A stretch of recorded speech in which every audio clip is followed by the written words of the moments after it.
let's play a little bit with predictive science fiction. As tabletop gamers, we need to start considering exactly what this metaverse stuff is going to be doing to our hobby. I know a lot of us want to poo-poo the idea. There's a lot of various things about the entire concept of a large-scale global social media virtual reality experience beyond the health concerns of people spending that much time of their day with brightly lit screens that close to their eyeballs and the effects that might, having on their posture and their neck, and detachment from reality, and the social thing of just bubbling people that up, in their homes, yet, still giving them this illusion that they're out there doing stuff and experiencing things. How much, unfortunately, we have rich people out there already buying virtual real estate and investing money in this stuff. I mean, as much as everyone kind of guffawed at the announcement that Facebook was going to become Meta, the investor class, it sounds like they've been buying into it to some degree or another, at least the concept. I mean, I just heard of someone spending a ridiculous amount of money so that they can be Snoop Doggy Dogg's virtual neighbor on some virtual reality social site.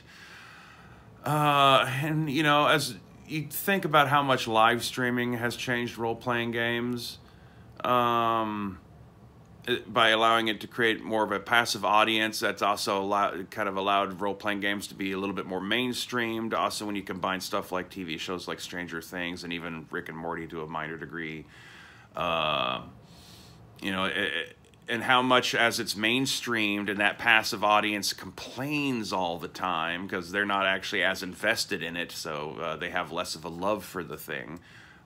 They're just sitting there and taking it in. So how much that's starting to kind of change what the games themselves are. At least because there's still kind of like a wild frontier kind of quality to how people are allowed to use YouTube and Twitch and other kind of sites where they can, do videos or do live streams about their content and play games in front of people. It's still like technically anyone could do it if they have the time and resources and people willing to hop on board and do such a thing with them. But how much is Metaverse potentially going to gatekeep that from the corporate end and the strongest form possible? See, whether or not we think this is at all a wise thing for people to be doing, and we might scoff at the idea that much the population would start using that kind of technology as their primary interface with the internet. The fact that, the uppermost class is interested in investing in all these things, if you're spending a lot of money buying up virtual real estate, you're going to want a return on that, right? So you're expecting to then flip that virtual real estate to other people so that they can spend an outlandish amount of money to be Snoop Doggy Dogg's virtual neighbor. And also, if you've noticed, there's been a creep about on the internet in general of just increasingly more and more basic services are filtered through the internet, requiring you to have a cell phone, requiring you to have some sort of internet access, requiring you to have to pay to have Wi-Fi on, all that kind of stuff. Even down to the basic act of getting a job so that you can then pay for all this stuff and use your internet access for all the other bills and services you need nowadays. And so, all they really have to do to get everyone on Metaverse is just start putting those services requirements there. You want to be able to get a job, you got to apply online, and then you're going to have your interview in some sort of Metaverse virtual space, like that kind of a thing, court appointments. It can get like very Bill and Ted and weird and stupid, and it's psychologically probably very bad for us. As much as we like manipulating our brains and all that with visual entertainment and propaganda to some degree or another, whether it's even intentional, we are still also creatures of the body, and so just putting ourselves in pods and just like looking at tiny little screens that are gonna burn our fucking eyes out within 10 years at least Well, never actually having real physical interaction with people, and like more than half the people we're interacting with that we're seeing are now being covered in cartoonish avatars that look like Marvel characters or cartoon wolves and all that other kind of stuff. You know, I don't. Is that really going to be good for our minds? No, I don't think anyone who can seriously ponder the long-term ramifications that's going to have on human social interaction. God, how embarrassing that, you know, that's going to be going back out into the daylight after all that's over. And how long are we going to put that off because humans really hate feeling ashamed of themselves? Who knows, but in many ways, role-playing games are a natural fit for the metaverse. They're going to be looking for content. You know, if they want this to work, there has to be something to do while you're on there, aside from just looking at a virtual reality house next to virtual reality Snoop Doggy Dog's house. You know, like passive entertainment in that environment, I guess you can watch movies there, but like, is that, like, aside from, you know, tricking people into buying all this extra equipment, there's like really nothing all that much terribly different than sitting and watching a movie on your TV and all that kind of stuff, unless you want to be able to pretend that you're in a movie theater when you're not actually really in a movie theater, kind of stuff that people have already been doing with those more primitive kind of VR things that you can do with your cell phone and some cardboard kind of stuff.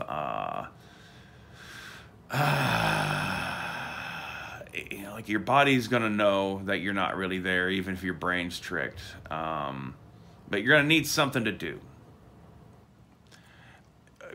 Regular kind of video games don't quite work. If you are actually acting as your avatar, you know, being filtered through the options on a control pad button, like, what makes, you know, Metaverse any different than just a PlayStation VR or an Oculus Rift kind of a thing under those kinds of conditions?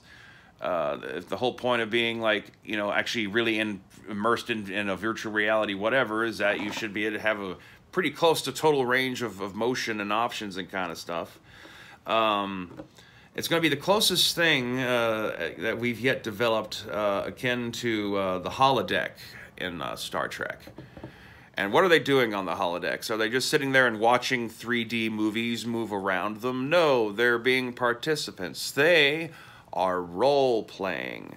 There's not necessarily a dungeon master anymore, but instead you have these pre-programmed NPC characters and settings and events, and everyone just takes on a role in this little pre-published scenario, and they play through it.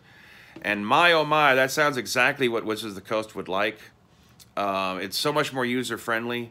Much like with video games, you know, a lot of video games from Elder Scrolls to Final Fantasy are built on top of, you know, actual classic tabletop role-playing game rules and principles, even if the vast majority of the people playing these games have never even heard of Dungeons & Dragons and have no idea that's what they're doing. By removing them having to learn all the mechanics of, you know, what's dictating whether or not a hit strikes and how much damage it does and how their character's stats work and having to do all the math, taking all that away, you know, makes it much more user-friendly and therefore more mainstream and more profitable. And so, you know, big game companies like Dungeons & Dragons who want to have a real firm brand control over their IP and already are kind of half-assed abandoned caring about the rule system by virtue of the fact that it's effectively allowed to be open sourced as long as you put a, you know, disclaimer at the end that you didn't write the stuff. You know, it's kind of a sign that essentially from their point of view, the thing that they bought when they bought D&D wasn't the game rule system or anything like that. You know, according to some people, it's kind of hard to, like, even really copyright those sorts of things anyway. It's so easy to, like, tweak a few little variables and suddenly it's 25% different and yada, yada, yada.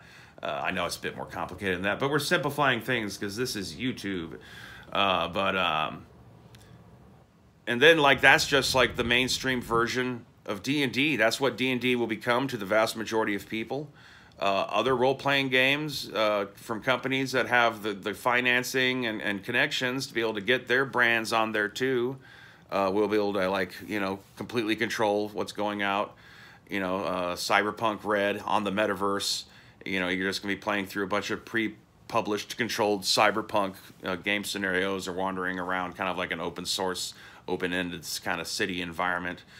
Same thing with D&D. It's all going to be, you know, based on Forgotten Realms. You can actually get to hang out in Waterdeep, but it's going to be all sanitized and kind of smaller. And, you know, God, the levels of control. You know, humans are so mature.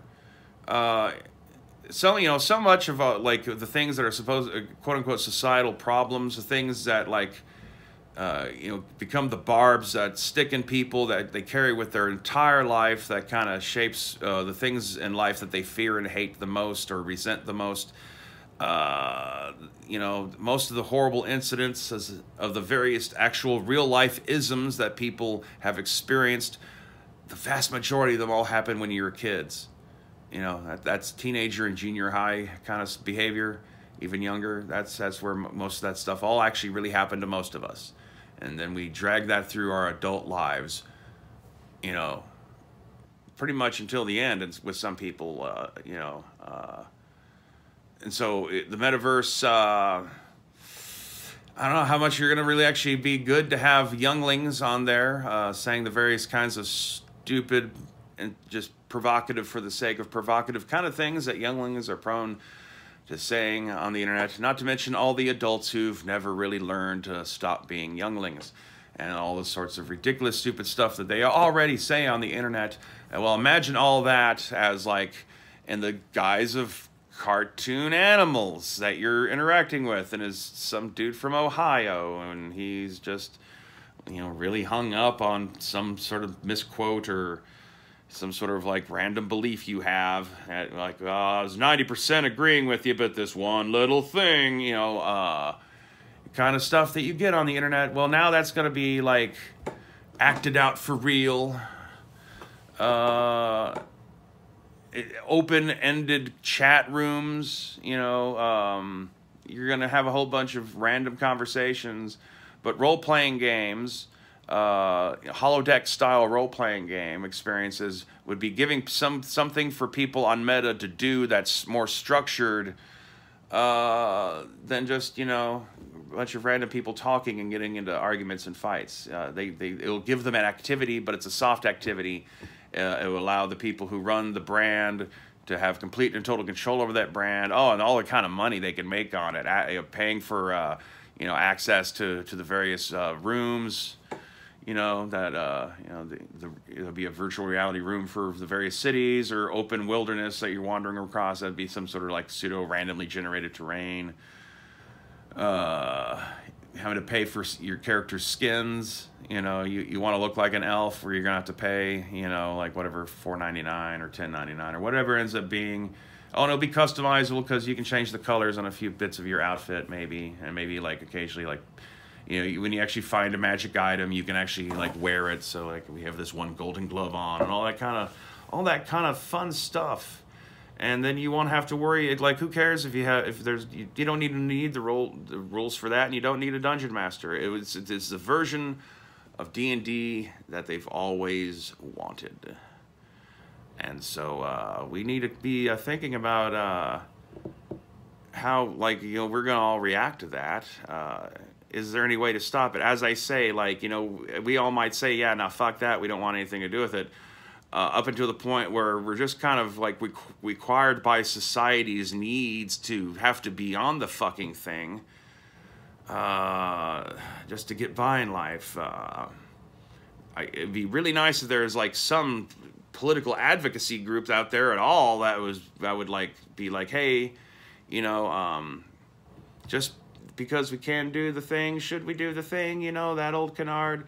Science fiction is supposed to be a warning often, and we've had plenty of science fiction warning us about these kind of future, but for some reason, instead of being read as a warning, you know, various powers that be seem to have instead adopted all this as some sort of template of things to do. like the ultimate irony of Orwell sort of a thing. And Philip K. Dick, is that their works that were trying to say, don't do this future, ended up being like a guidebook for like, oh, this is how we do this future? Cool, thanks, guy. So, you know, I don't know. Are we going to try to still have an underground role-playing game movement for people who, a slowly dying breed of older people who refuse to get into all this virtual reality metaverse nonsense? And then we're just stuck with the old print books because there's going to be less and less incentive to be still putting out new products.